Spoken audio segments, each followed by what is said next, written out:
Howard Robard Hughes was, without exaggeration, one of the most brilliant figures of his time.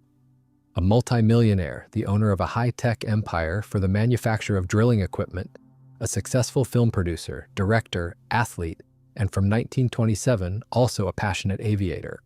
Of course, biographers often mention his oddities and eccentric nature, but it must be admitted, Howard Hughes always pursued his goal relentlessly, and no obstacles could stop him. Much later, after the Second World War, his aircraft manufacturing company, Hughes Aircraft, would achieve incredible success in creating helicopters and rockets.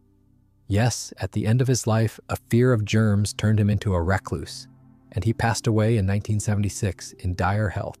But let us return to 1927. Back then, Howard Hughes was young, full of energy and ambition, and truly in love with the sky.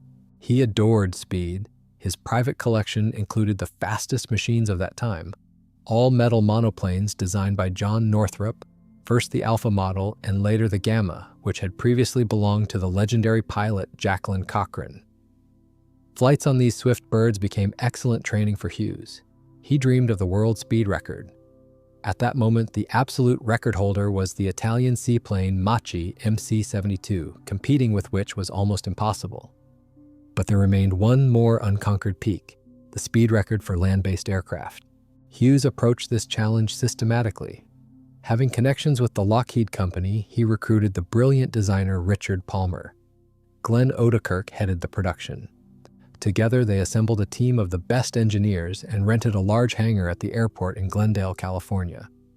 The technical task from Hughes in 1934 was extremely simple: to create the fastest airplane in the world on wheeled landing gear. Although Howard Hughes was not a professional aircraft designer, he had a perfect feel for aerodynamics and the aesthetics of flight, so he often intervened in Palmer's work. And it must be said, his intervention only improved the outcome. The result of their labor was an airplane that was extremely sleek for its time, which they named the H-1. The machine received an all-metal semi-monocoque fuselage with smooth skin and flush riveting. To achieve ideal smoothness, the wing was made entirely of wood. The plywood skin was sanded so carefully that its thickness decreased uniformly from the wing root to the tips. Then the surface was covered with silk used for balloons, repeatedly coated with varnish, sanded, and rubbed with wax to a mirror shine. Howard Hughes personally checked every detail. Even the slots on the screws had to be aligned strictly along the line of flight.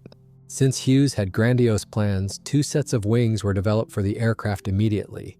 Short ones for setting the speed record and long ones for high-speed flights over long distances. The heart of the airplane was the radial 14-cylinder air-cooled Pratt & Whitney twin Wasp Jr. engine. Its power was boosted from 700 to 1,000 horsepower.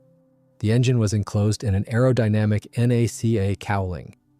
An interesting fact, the exhaust pipes were tuned to create additional jet thrust, possibly for the first time in aviation history.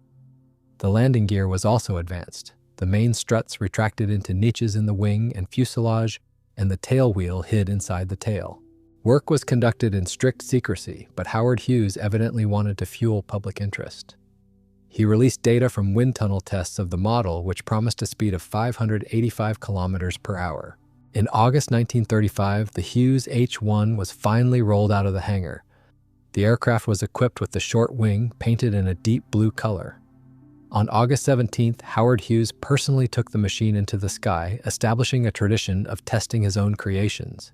After several test flights, the time for the record arrived. The first attempt on September 12th failed due to the onset of darkness. But the very next day, September 13th, 1935, at the Santa Ana airfield, history was rewritten. Howard Hughes swept over the measured course 4 times. Seized by the euphoria of success, he decided to make 2 more passes, forgetting about the limited fuel supply. The engine stopped in midair. Howard Hughes masterfully landed the plane on its belly right in a beet field without lowering the landing gear. The damage turned out to be minimal, and the International Aeronautical Federation officially recorded a new world record, 567 kilometers per hour, or 352 miles per hour. But that was only the beginning. The next goal was the Transcontinental flight record across the United States, from east to west. While mechanics installed the long wing on the H-1, Howard Hughes trained on his old Northrop Gamma aircraft, setting records on routes between Miami, New York, and Chicago. On January 20th, 1937, Howard Hughes took off in the re-equipped H-1 from Burbank, California.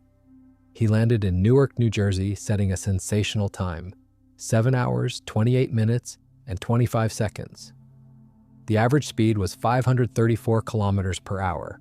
And here, the mysterious nature of Hughes revealed itself. After this triumphant flight, he simply locked his unique airplane in a hangar and never took it into the sky again. He even refused to participate in the national air races. Only in 1975, after long negotiations, was the legendary Hughes H-1 racer transferred to the National Air and Space Museum in Washington, where it took its place of honor in the gallery. Of course, later Howard Hughes participated in the creation of other, no less impressive aircraft, but that is quite another story.